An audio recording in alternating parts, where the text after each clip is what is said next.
notre esprit vient de Dieu. C'est ce que Dieu a insufflé en nous. Et cette partie de nous cherche toujours la communion avec Dieu. La Bible dit, tel un homme pense, tel il est. Donc la force d'une personne, c'est son intérieur, c'est comment il pense. Quand vous êtes déjà à un niveau spirituel, quand vous êtes à un niveau intellectuel, quand vous êtes à un niveau social, vous ne faites pas attention. Vous allez être orgueilleux et ne pas vous repentir. Que Dieu soit avec moi ou pas, mon emploi me nourrira. Mais c'est sans compter avec l'imprévisible.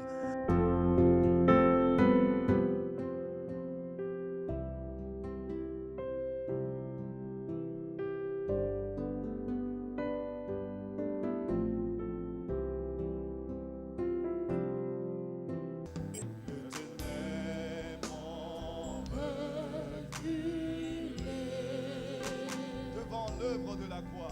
Devant l'œuvre de la croix, devant l'agneau immolé, Et le sang versé. et le sang versé pour moi, Les ténèbres ont reculé. les ténèbres ont reculé. Devant l'œuvre de la croix. Devant l'œuvre de la croix, Devant l'agneau. devant l'agneau immolé, Et le sang versé. et le sang versé pour moi. Encore nous disons, tous les anges. Tous les anges, tous sa sainteté, L'univers. l'univers crie sa majesté. Chantons gloire. Chantons gloire et puissance, force et louange à l'agneau immolé. 2 Chroniques chapitre 20. Que le Seigneur vous bénisse. 2 Chroniques chapitre 20. Nous y sommes. 2 Chroniques, c'est dans l'Ancien Testament. Il y a 1 Chronique, 2 Chroniques. Cherchez à côté du livre des rois. 2 Chroniques chapitre 20. Après cela, les fils de Moab et les fils d'Ammon, et avec eux les Maonites, marchèrent contre Josaphat pour lui faire la guerre. On vint en informer Josaphat en disant, une multitude nombreuse s'avance contre toi depuis l'autre côté de la mer, depuis la Syrie, et ils sont à Hatsatson Tamar qui est en Guédi. Dans sa frayeur, Josaphat se disposa à chercher l'Éternel, et il publia un jeûne pour tout Juda. Juda s'assembla pour invoquer l'Éternel, et l'on vint de toutes les villes de Juda pour chercher l'Éternel. Josaphat se présenta au milieu de l'assemblée de Juda et de Jérusalem, dans la maison de l'Éternel, devant le nouveau parvis. Et il dit, Éternel, Dieu de nos pères, n'es-tu pas Dieu dans les cieux, et n'est-ce pas toi qui domines sur tous les royaumes des nations? N'est-ce pas toi qui as en main la force et la puissance, et à qui nul ne peut résister? N'est-ce pas toi, ô notre Dieu, qui as chassé les habitants de ce pays devant ton peuple d'Israël, et qui l'a donné pour toujours à la postérité d'Abraham qui t'aimait? Ils l'ont habité et ils t'y ont bâti un sanctuaire pour ton nom en disant, s'il nous survient quelque calamité, l'épée, le jugement, la peste ou la famine, nous nous présenterons devant cette maison et devant toi, car ton nom est dans cette maison. Nous crierons à toi du sein de notre détresse, et tu exauceras et tu sauveras. Verset 10. Maintenant voici les fils d'Ammon et de Moab, et ceux de la montagne de Séhir, chez lesquels tu n'as pas permis à Israël d'entrer quand il venait du pays d'Égypte, car il s'est détourné d'eux et ne les a pas détruits. Et voici qui nous récompense en venant nous chasser de ton héritage, dont tu nous as mis en possession. Ô notre Dieu, n'exerceras-tu pas tes jugements sur eux? Car nous sommes sans force devant cette multitude nombreuse qui s'avance contre nous, et nous ne savons que faire, mais nos yeux sont sur toi. Tout Juda se tenait debout devant l'Éternel, avec leurs petits-enfants, leurs femmes et leurs fils.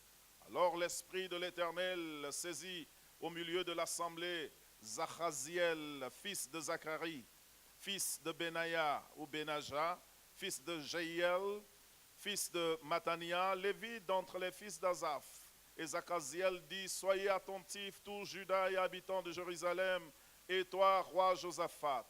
Ainsi parle l'Éternel.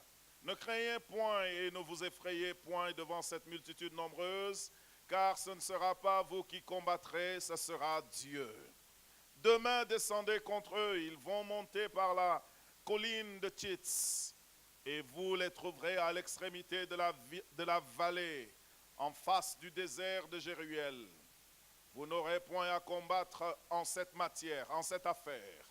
Présentez-vous, tenez-vous là, et vous verrez la délivrance que l'Éternel vous accordera. Juda et Jérusalem, ne craignez point et ne vous effrayez point. Demain, sortez à leur rencontre, et l'Éternel sera avec vous. Josaphat s'inclina le visage contre terre, et tout Juda et tous les habitants de Jérusalem tombèrent devant l'Éternel pour se prosterner en sa présence. Les Lévites d'entre les fils de Kéhatite et d'entre les fils de Coréite s'élevèrent pour célébrer d'une voix forte et haute l'Éternel, le Dieu d'Israël. Le lendemain, ils se mirent en marche de grand matin pour le désert de Tekoa. À leur départ, Josaphat se présenta et dit, écoutez, Juda et habitants de Jérusalem, confiez-vous en l'Éternel, votre Dieu, et vous serez affermis.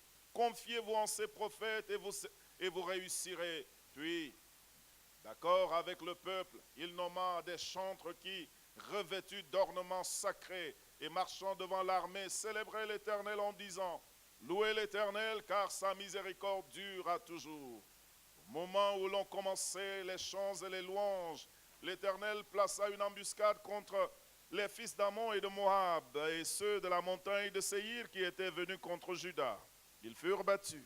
Les fils d'Ammon et de Moab se jetèrent sur les habitants de la montagne de Séhir pour les dévouer par interdit et les exterminer. Et quand ils en eurent fini avec les habitants de Séhir, ils cédèrent les uns les autres à se détruire. Lorsque Juda fut arrivé sur la hauteur, d'où l'on aperçoit le désert, ils regardèrent du côté de la multitude et voici, c'étaient des cadavres étendus à terre et personne n'avait échappé. Josaphat et son peuple allèrent prendre leur dépouille. Ils trouvèrent parmi les cadavres d'abondantes richesses et des objets précieux et ils en enlevèrent tant qu'ils ne purent tout emporter. Ils mirent 3 jours au pillage du butin car il était considérable. Le 4e jour, ils s'assemblèrent devant la vallée de Beraka, où ils bénirent l'Éternel. C'est pourquoi ils appelèrent ce lieu la vallée de Beraka, ou bien Baraka, ou bien vous avez Barak en hébreu comme Barack Obama. Donc la louange. Nom qui lui est resté. Donc pas Obama, mais Barak. Barak comme il y a, non, là, c'est hébreu, c'est juif, c'est un nom juif, c'est un nom hébreu. Ça fait partie des 7 mots qui sont utilisés pour décrire la louange en hébreu, Barak. Donc ici, c'est la variante Beraka, Baraka, Al-Barka.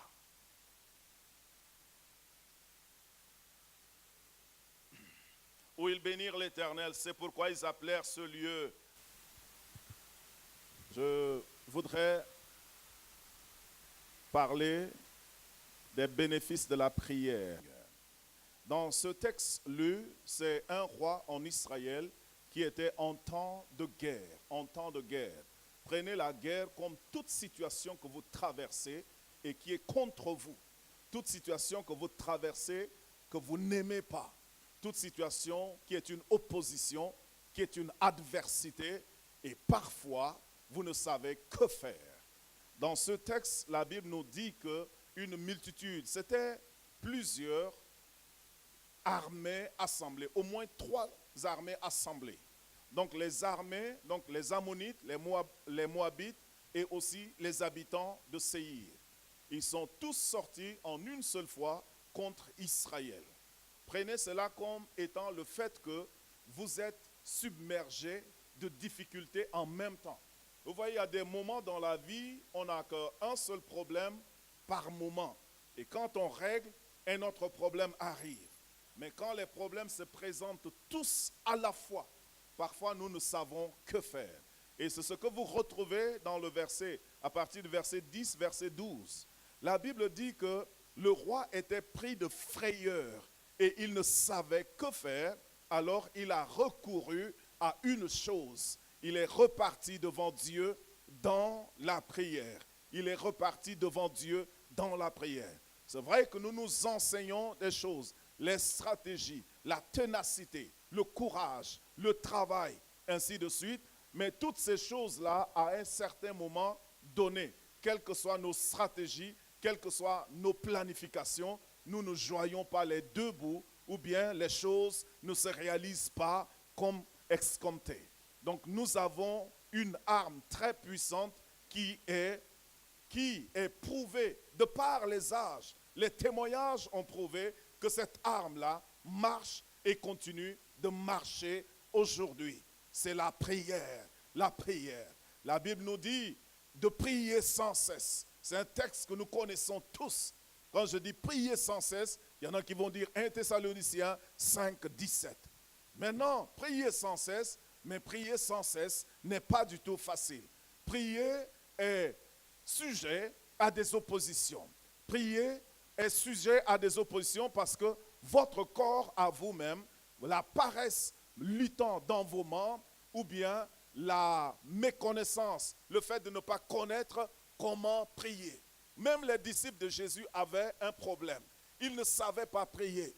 Et ils ont dit à Jésus, Maître, enseigne-nous comment prier comme Jean a enseigné à ses disciples. Alors Jésus s'est mis à leur donner des sujets de prière. Jésus a dit, notre Père, donc Jésus leur enseigne, il faut commencer par adorer Dieu. Il faut lui présenter tel aspect de la vie, tel autre aspect de la vie. Ne nous induis pas en tentation. Donne-nous notre pain quotidien. C'était des grandes lignes des sujets de prière que Jésus enseignait à ses disciples. Il leur enseignait les grandes lignes des choses qui sont nécessaires pour la vie de l'être humain. Et lorsque nous nous mettons à prier, beaucoup de choses se réalisent. Le secret de Jésus lui-même, c'était la prière. Par moments, vous verrez que la Bible dit, il va se retirer, il va sur la montagne, il va passer toute la nuit à prier le Seigneur. Avant de commencer le ministère, il avait d'abord commencé 40 jours et 40 jours de jeûne et de prière. Vous voyez, lorsque vous faites de la prière votre secret, beaucoup de choses vont se réaliser.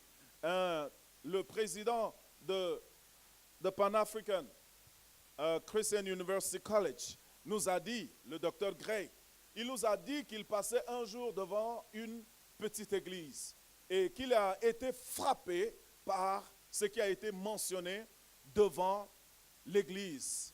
Ils ont dit, prayerful church, powerful church. Prayerless church, powerless church. Vous voyez ça, c'est de la poésie en anglais, mais une église qui prie est une église puissante. Une église qui ne prie pas est une église faible. Une église qui prie est une église puissante. Une église qui ne prie pas est une église sans puissance. Vous voyez, la vie, le chrétien qui prie va expérimenter un certain nombre de choses. C'est relatif à la vie de chacun de nous. Nous allons expérimenter beaucoup de bénéfices. Certains bénéfices que les gens vont écrire sur papier et que vous lisez, vous allez expérimenter d'autres choses que les gens n'ont pas encore expérimentées. Je voudrais donner, n'est-ce pas, j'ai plusieurs bénéfices de la prière ce matin et je voudrais commencer par le premier bénéfice de la prière. Le premier bénéfice de la prière est que le combat ne m'appartient pas, mais le combat est de l'Éternel. Le combat, lorsque je prie, je suis en train de témoigner ou bien de montrer à Dieu que je dépends totalement de lui. Donc la prière, le premier élément de la prière, c'est, même si je dis le combat est de l'Éternel, c'est la totale dépendance. Lorsque je prie, je suis en train de dire à Dieu que je dépends totalement de lui. Qu'en ce moment, je ne dépends pas de mon intelligence, je ne dépends pas de ma sagesse, je ne dépends pas de mon salaire, je ne dépends pas du chèque, je ne dépends de rien d'autre que de lui. Que c'est lui le Tout-Puissant, que c'est lui le fort. Donc, quels que soient les combats et adversités que je rencontre, je dépends totalement de lui. Je préfère me tenir, l'inviter lui à combattre à ma place. Et moi, je ne me tiendrai que derrière lui pour bénéficier des retombées du combat que le Seigneur a fait. Donc, lorsque vous voyez dans ce texte, Dieu, le peuple a prié l'Éternel. Il dit une multitude puissante se tient contre nous. Des situations terribles se tiennent contre nous. Nous avons peur, nous ne savons que faire.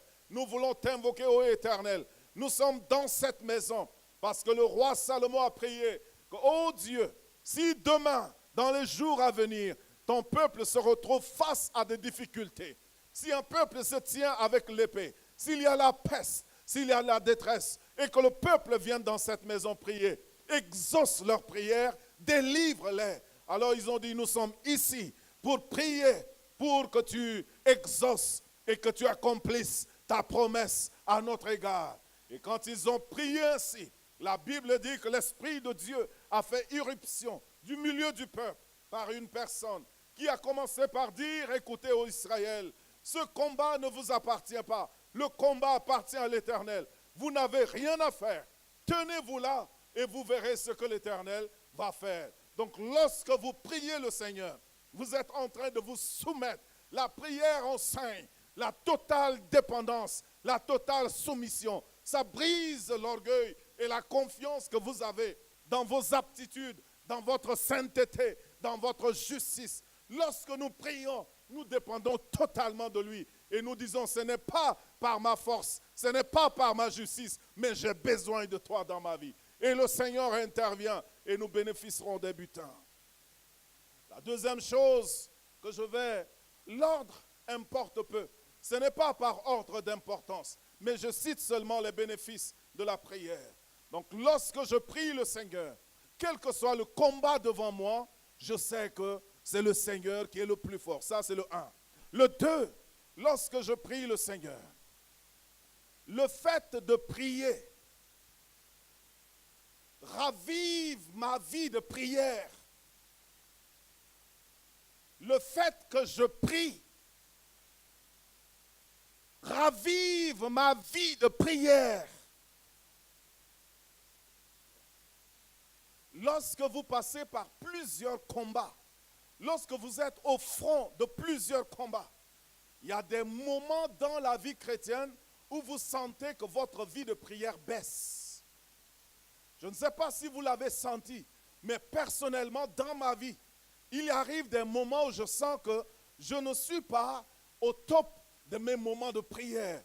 Je ne sais pas, peut-être préoccupé par beaucoup de choses, peut-être préoccupé par même les activités spirituelles, préoccupé par le fait de recevoir le peuple de Dieu, de lire la Bible et d'aller peut-être prêcher, d'aller enseigner, de chercher la connaissance. Donc lorsque je n'établis pas un équilibre comme il le faut, peut-être par mon emploi, je vais au travail, je songe à être efficace. Toutes ces choses viennent jouer sur ma vie de prière. Alors, il arrive que je ne sache pas comment raviver ma vie de prière. Et pendant ces moments, je me retrouve un peu confus. Quand je suis tellement emporté par beaucoup d'autres choses et que ma vie de prière baisse. Une fois, je suis arrivé, ça m'est arrivé au Ghana et peut-être 2 fois ici à l'église. Je viens, je marche et je viens m'asseoir pour me recueillir devant le Seigneur avant d'aller enseigner la parole de Dieu. Quand je me baisse comme ça, je dis, Seigneur, bénis ce repas au nom de Jésus. Je suis parti. Et ce n'était pas, je ne priais pas pour un repas spirituel. Je suis à l'église et je pense que je suis devant la table à manger à la maison. Je suis perdu dans ma pensée. Je ne sais pas si ça vous arrive, Mais quand des moments pareils arrivent, les sujets, en 2 minutes, je mélange les sujets de prière. Je me tiens devant Dieu et je lui dis, Seigneur, j'ai besoin de toi dans ma vie spirituelle. Je veux que tu m'aides. Et puis ensuite, Seigneur, regarde l'attitude de telle personne. Je ne sais pas, je ne comprends pas. Seigneur, je te prie d'être avec Nansra. Et je change, je mélange de sujets. Je ne me retrouve pas. Mais quand je ne me retrouve pas ainsi, je ne me décourage pas. Je continue de prier, de mélanger les sujets de prière. Jusqu'à un certain moment, je commence par retrouver ma sensibilité de guerrier. Parce que quand vous venez devant Dieu, à un certain moment, des problèmes que vous avez surgissent de partout. Et chaque problème veut être la priorité à être présenté à Dieu.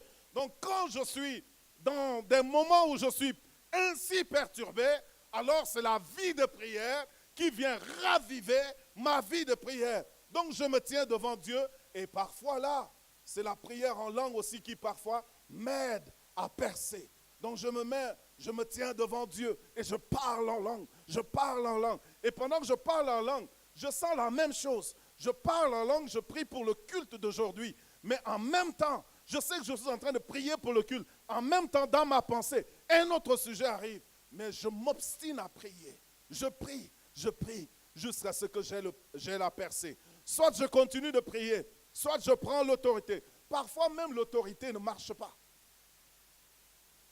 Quand c'est vous le problème, l'autorité ne marche pas. Quand le problème est chez le démon, l'autorité marche. Mais quand c'est vous qui êtes perturbé, l'autorité ne marche pas. Donc il faut prier, jusqu'à avoir la percée. Et quand vous avez la percée,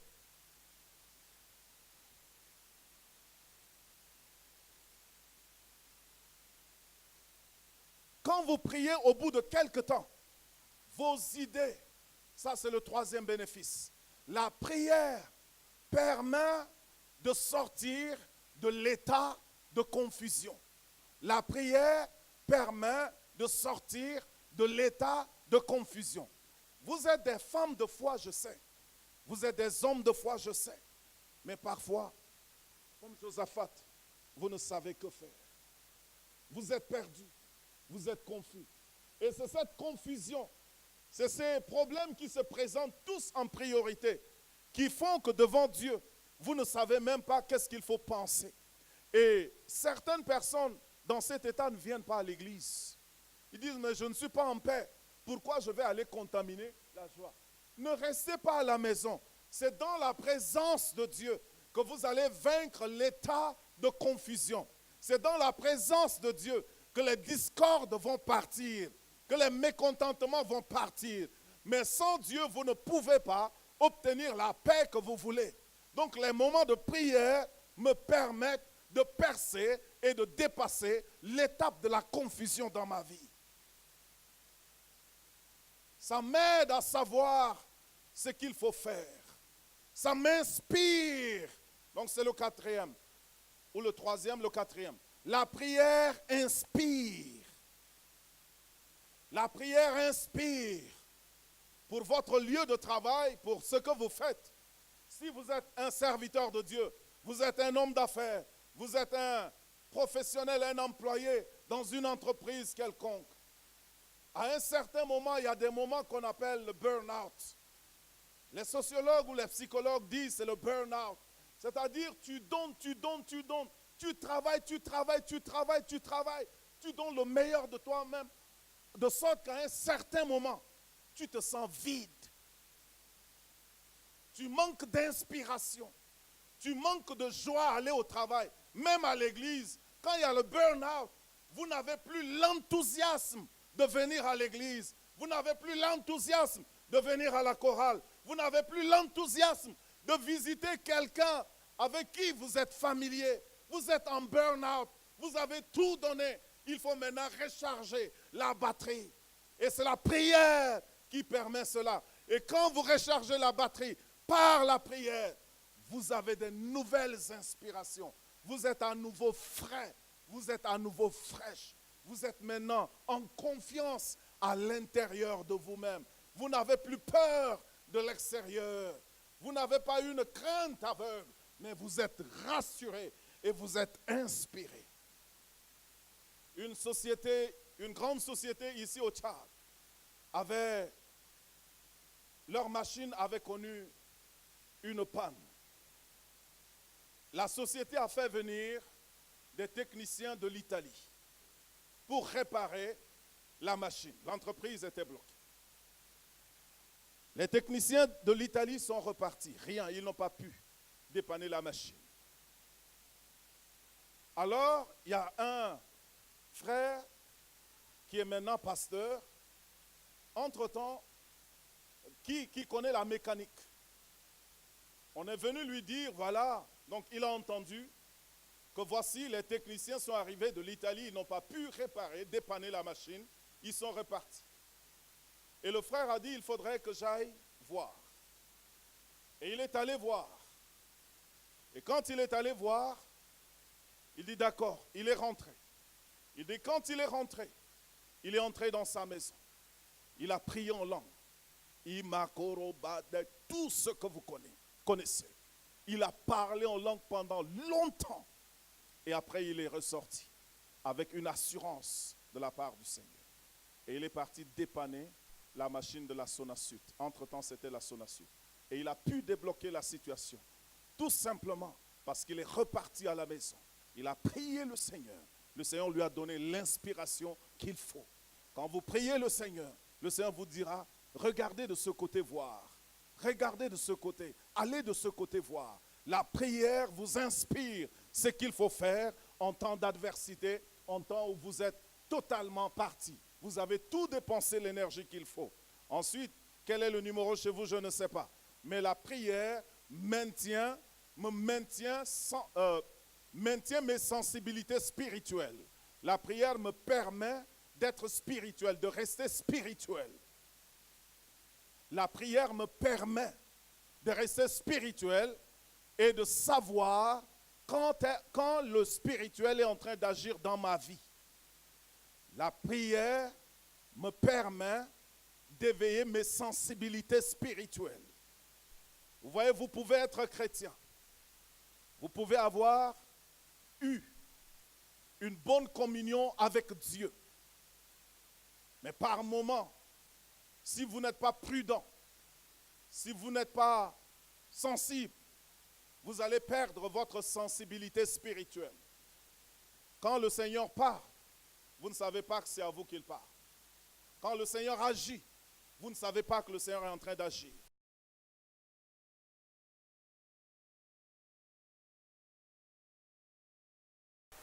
Vous avez perdu toute sensibilité spirituelle. Vous avez perdu tout contact avec le divin. Vous n'êtes plus sensible. Donc vous venez au culte, quand l'Esprit de Dieu est tombé, vous n'êtes pas au courant. Vous dites, mais maintenant, il n'y a pas l'Esprit de Dieu. Alors que d'autres savent et ressentent la présence de Dieu. C'est vous qui avez perdu votre sensibilité spirituelle. Soit par les soucis, soit par les préoccupations, soit par les distractions que le monde nous présente. Les distractions nous font perdre notre sensibilité spirituelle. Et en ce moment, si vous perdez votre sensibilité spirituelle, votre marche ne dépend plus de la foi, mais vous marchez beaucoup plus par la vue. Et vous vous inquiétez à tout bout de champ. Et vous finissez, au lieu de vivre par la foi, vous allez vivre par des plaintes.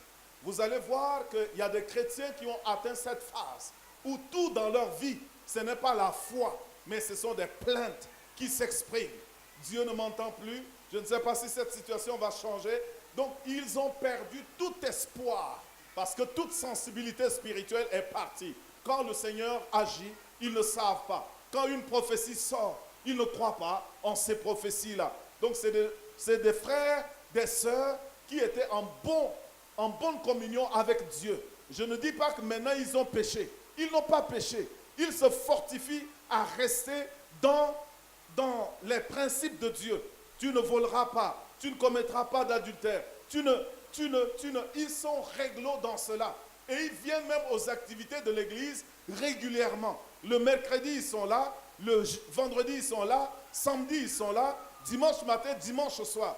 Ils sont réguliers, mais la sensibilité spirituelle à la chose et au mouvement de Dieu n'existe plus chez ceux-là. Alors ceux-là, comme moi, nous avons besoin de reprendre la vie de prière pour que nos sensibilités spirituelles se réveillent. Et là, vous avez besoin de réveiller cela en venant au culte, parce que parfois, quand vous avez perdu toute sensibilité ainsi, même chez vous à la maison, votre emploi du temps de prière, vous ne respectez plus. Et c'est très difficile de passer maintenant 10 minutes en présence de Dieu. Je vous dis comment on peut reprendre cela. Vous pouvez reprendre cela en venant au culte. Et pendant des moments de prière, vous décidez de prier. Vous voyez, la prière, ce n'est pas la sensation. La prière peut créer des sensations, mais la prière, c'est parler avec Dieu. Donc même quand je suis là, je ne suis pas content ou bien je ne ressens pas les choses. Je dis, Seigneur, je prie, on a donné tel sujet. Seigneur, nous voulons, voilà. Donc je parle à Dieu, indépendamment de mes sentiments, mais j'utilise ma logique. Paul dit, je prierai volontiers en langue et je prierai volontiers de manière intelligible. Donc j'utilise mon intelligence pour communiquer avec Dieu. Donc Paul dit qu'il fait cela. Il prie de manière intelligible et il prie aussi en langue. Donc quand j'ai perdu toute sensibilité spirituelle, je dois chercher la communion, le rassemblement des frères et des sœurs, des activités chrétiennes à l'église. Je dois venir à la prière, prier pendant 1 heure. Et quand vous venez, vous priez pendant 1 heure, vous serez capable de repartir à la maison et d'enchaîner et de récupérer 10 minutes de prière à la maison. Et si vous le faites au bout de quelques temps, vous allez voir que la joie, la sensibilité. Et si vous voulez accompagner cela du jeûne, parce que le jeûne, vous voyez, certains, quand Dieu commence par bénir, les bons repas qu'on n'a pas mangés depuis très longtemps et qu'on a envié, on voudrait d'abord s'assurer que le poulet, il y a ça, on y a goûté, ou le riz, il y a ça, on y a goûté, poulet tel, on y a goûté, capitaine, filet de capitaine, filet de bœuf, le steak tel, tel. Donc on voudrait d'abord, Seigneur, je te rends grâce, tu me permets maintenant, tu dresses une table devant moi en présence de mes ennemis. Au bout de quelques temps, on a pris 3 kilos. On a pris 3 kilos, pourquoi? Parce que le corps est nourri, les désirs sont nourris, les tendances charnelles sont nourries.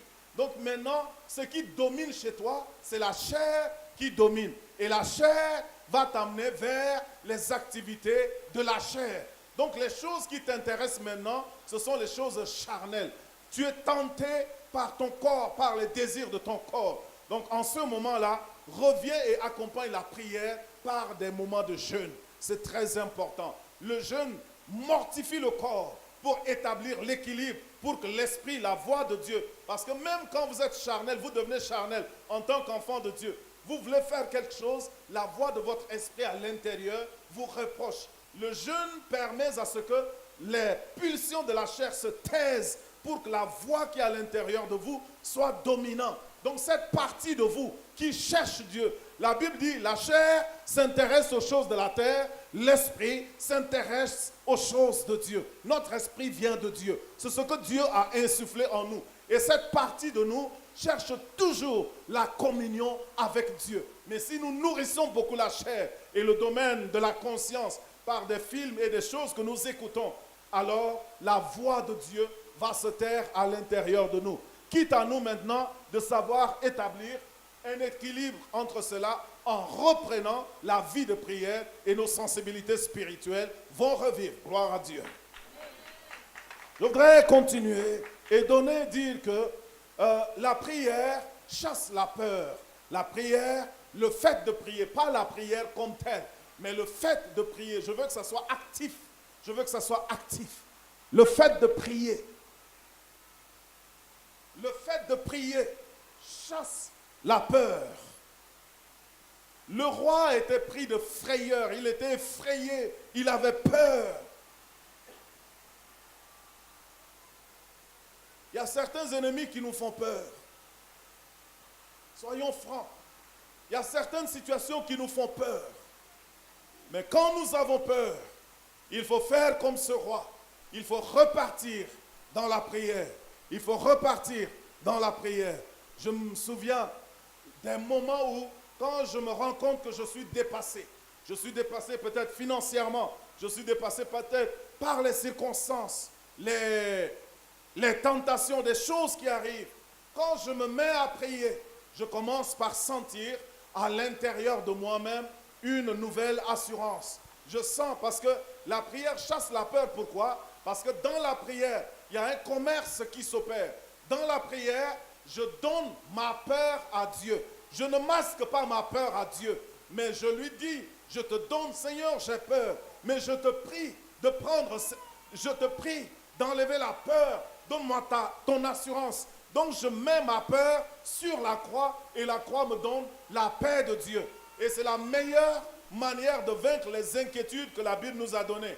La Bible dit, ne vous inquiétez de rien, mais en toute chose, faites connaître vos besoins à Dieu par des prières, des supplications, des actions de grâce. Donc la meilleure manière de ne pas avoir les inquiétudes, quand je m'inquiète, alors je tourne mes inquiétudes en prière. Alors les inquiétudes maintenant sont entre les mains de Dieu. C'est Dieu qui doit faire quelque chose à propos de mes inquiétudes. Ce n'est plus moi. Quand je m'inquiète que quelque chose de mal arrive, je dis à Dieu, oh, je m'inquiète que je sois écrasé dans un accident de voiture.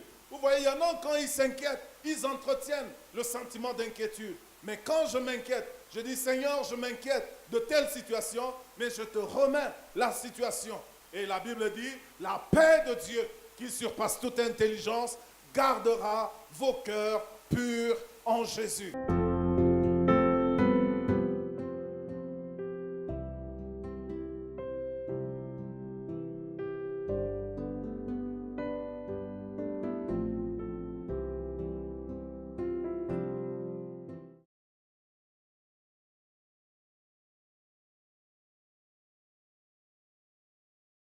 Notre esprit vient de Dieu. C'est ce que Dieu a insufflé en nous. Et cette partie de nous cherche toujours la communion avec Dieu. La Bible dit, tel un homme pense, tel il est. Donc la force d'une personne, c'est son intérieur, c'est comment il pense. Quand vous êtes déjà à un niveau spirituel, quand vous êtes à un niveau intellectuel, quand vous êtes à un niveau social, vous ne faites pas attention. Vous allez être orgueilleux et ne pas vous repentir. Que Dieu soit avec moi ou pas, mon emploi me nourrira. Mais c'est sans compter avec l'imprévisible.